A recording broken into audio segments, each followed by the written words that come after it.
Simple interest ஒரு sum பார்க்கலாம். A person divided a sum of rupees 17,200 into 3 parts and invested at 5% per annum, 6% per annum and 9% per annum at a simple interest. At the end of the 2 years, he got the same interest on each part of the money. What is the sum? What is the money invested at 9% per annum கேக்குறாங்க. அது மொத்தமா பாத்தீங்கன்னா 17,200 இருக்கு. அதை மூணா பிரிச்சு 5%க்கும் 6%க்கும் 9%க்கும் ரெண்டு வருஷத்துக்கு இன்வெஸ்ட் பண்ணுறாங்க. இப்போ டைம் பார்த்தீங்கன்னா மூணுக்கும் சேமாக தான் இருக்குது. அப்போது நம்ம இதை ரேஷியோ மெத்தடில் சால்வ் பண்ணலாம். இப்போ இதை பார்த்தீங்கன்னா 5% 1/5, 6 1/6, 9 1/9 எழுதலாம். இதுக்கு எல்சிஎம் எடுத்தால் 90. இங்கே பார்த்தீங்கன்னா 18 × 5 90, அடுத்தது 15 × 6 90, அடுத்து பார்த்தீங்கன்னா 10 × 9 90. ஓகேங்களா?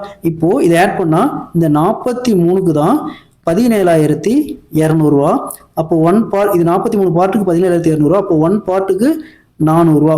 அவங்க என்ன கேட்குறாங்க, இந்த 9%, அதாவது இந்த 10க்கு என்ன கேட்குறாங்க, அப்போது 10 × 400 = 4,000 ரூபா. அப்போ வந்து 9% இன்வெஸ்ட் பண்ண அமௌண்ட் பார்த்தீங்கன்னா 4,000 ரூபா.